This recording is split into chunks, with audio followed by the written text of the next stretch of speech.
Ngayon kaibigan, gusto mo pa bang kumita ng mas malaki pa sa safety net natin na 900,000 naman? Siyempre naman po, di ba? Dahil mas maganda naman pong kumita ng walang limit. Dahil ika nga nila, di bali ng sobra, wag lang kulang, tama po ba? Ngayon, pag-uusapan po natin ang kagandahan ng pagkakaroon ng multiple accounts. Dahil sa negosyong ito, maaari kang gumawa ng diskarte na kung saan maaari kang kumuha ng maraming franchise. Pwedeng 1 account, 3 accounts, at ang maximum accounts na maaari natin kunin ay 7 accounts.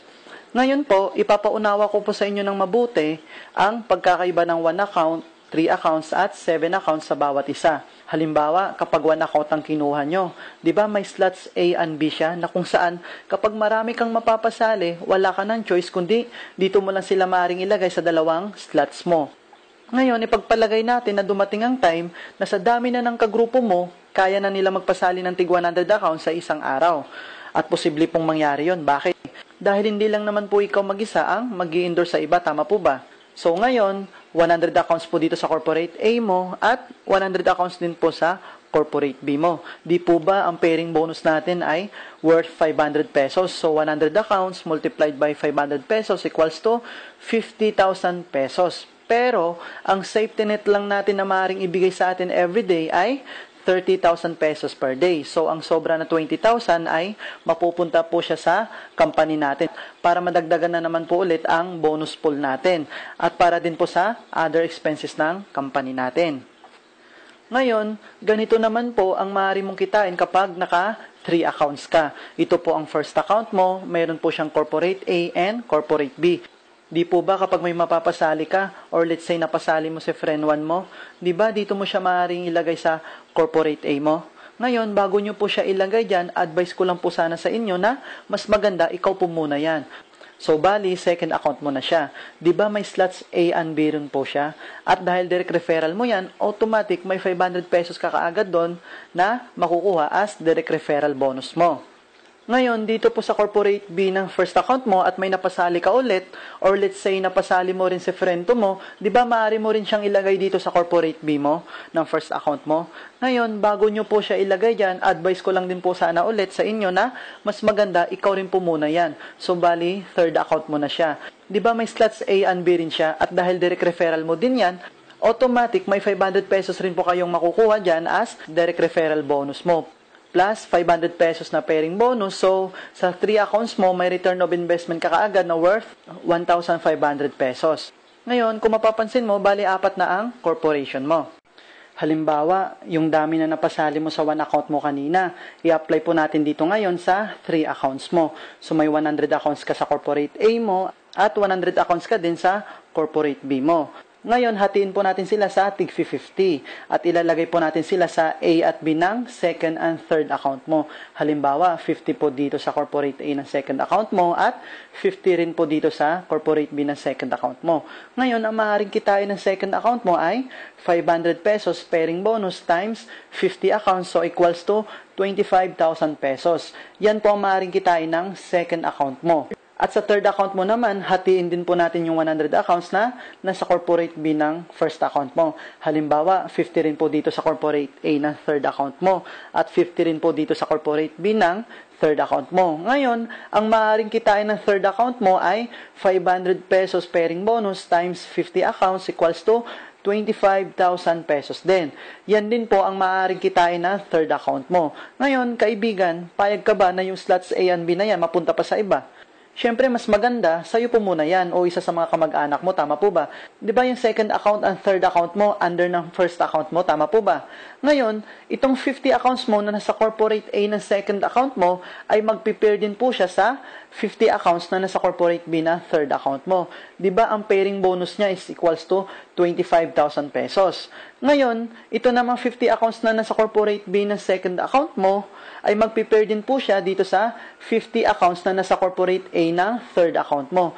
Di po ba ang pairing bonus niya din ay 25,000 pesos din.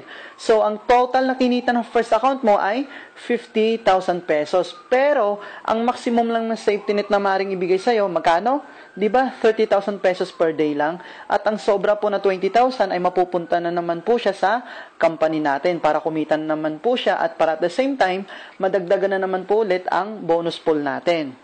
So, ang total na kinita mo ay 25,000 pesos mula sa second account mo plus 25,000 pesos mula sa third account mo plus 30,000 pesos mula sa main account mo. So, a total of 80,000 pesos per day. Tanong kaibigan, saan po mas malaki ang kitaan? Sa one account na 30,000 pesos per day lang or sa 3 accounts na 80,000 pesos per day na kung saan same effort lang din naman ang ginawa mo? Siyempre, doon na po tayo sa malaki, tama po ba?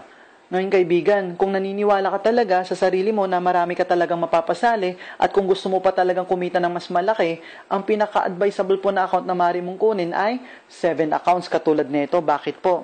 Dahil magiging times 7 na po lahat ng magiging earnings mo, na kung saan 8 tao lang po ang kailangan mong hanapin para sa 8 corporation mo. At paano kaibigan kung ang 8 napasali mo hindi mo napigilan dumabi? Ibig po sabihin nito, maaari pong kumita lahat ng 7 accounts nyo.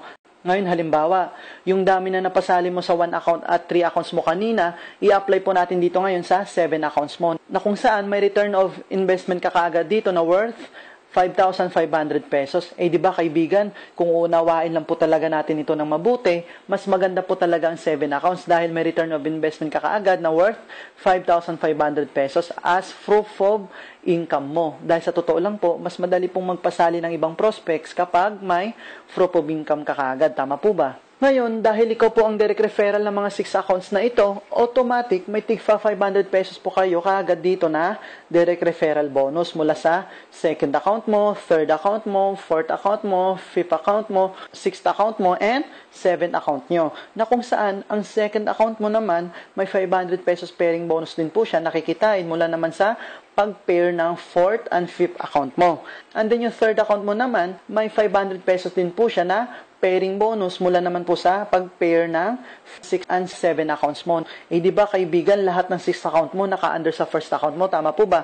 Ngayon, may additional na tigpa 500 pesos pairing bonus po ulit na kikitain ng first account mo mula sa pag-pair ng second and third account mo, fourth and seventh account mo, and fifth and sixth account mo, na kung saan ang return of investment mo kaagad a total of 5,500 pesos. Ngayon, halimbawa, hatiin po natin lahat ng 200 accounts mo kanina na mula sa first account mo at i-distribute po natin dito sa 8 corporations ng 7 accounts mo. Ngayon, bali 25 accounts po silang lahat, bawat corporation mo, kung saan nagtototal din po siya ng 200 accounts. Ngayon, ang maaaring kitain ng fourth account mo sa pag-pair ng corporate A and B ng fourth account mo is 500 pesos pairing bonus times 25 accounts, so equals to 12,500 pesos. Ganon din po ang maaaring kitain sa pag-pair ng 5th, 6th, and 7th account nyo. So, a total na kinita mo sa third level mo is 50,000 pesos. Eh, di ba kaibigan, ang 4th and 5th account nyo ay under din po siya ng second account nyo? Tama po ba? Ngayon, may kikitain din po yung second account nyo na pairing bonus mula sa pag-pair ng corporate A ng 4th account mo sa corporate B ng 5th account mo. So, a total of 12,500 pesos. Ganon din po sa pag-pair ng corporate B ng 4th account mo sa corporate A ng 5th account mo. So, a total of 12,500 pesos din. Ganon din po ang mangyayari sa third account mo. Bali, kikita din po siya mula sa pag-pair ng corporate A ng 6th account mo sa corporate B ng 7th account mo. So, a total of 12,500 pesos din. Plus, 12,500 pesos ulit mula sa pag-pair ng corporate B ng 6th account mo sa corporate A ng 7th account mo. So, ang total na kinita ng second level mo is 50,000 pesos. Eh, di ba kaibigan, lahat ng 6 accounts mo under ng first account mo, tama po ba? Ngayon, ang maaari namang kitain ng first account mo sa mga pairing bonus ng ibang corporations mo ay ito.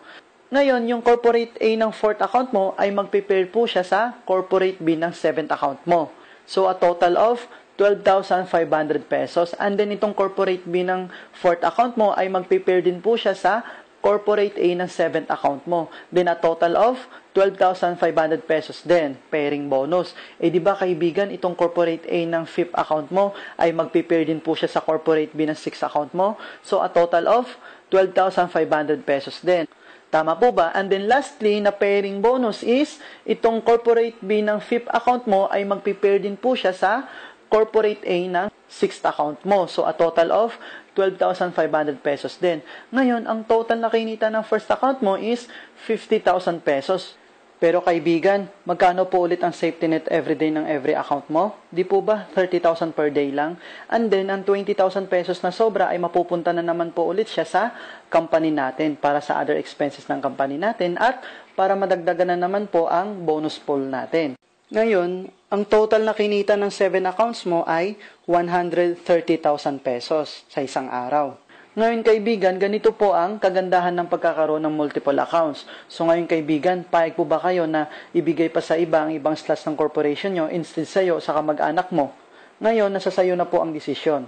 Ngayon kaibigan, kapag naniniwala ka na marami ka talagang mapapasali, kaibigan, go for multiple accounts. Pero, kapag nagdududa ka rin sa iyong kakayahan, okay na po sa iyo ang one account. Pero kaibigan, baka naisip mo, baka maaari namang magdagdag ng accounts. Maaari po talaga yon. Pero kapag dumami na bigla mga naging kagrupo mo, ngayon, doon na po kayo magdudugtong ng another account nyo sa kaduluduluhan ng mga napasali nyo. Kaibigan, paig po ba kayo nun na downline kanila? Siyempre, iba na rin po kapag nasa taas ka na, tama po ba? So kaibigan, dyan po nagtatapos ang explanation natin tungkol sa kagandahan ng pagkakaroon ng multiple accounts. So guys, sa mga gusto pong malaman ng updates ng team ko o update tungkol sa akin, add nyo lang po ako sa Facebook. At guys, sa mga kakasimula pa lang sa negosyong ito lang po ang masasabi ko.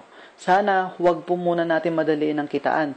Dapat mag-build po muna tayo ng pipeline natin para sa ikakatagumpay natin sa kahit ano pa mang larangan ng negosyo. Ibig sabihin, gagawa ka muna ng magandang plano para maganda rin po ang resulta. Tama po ba?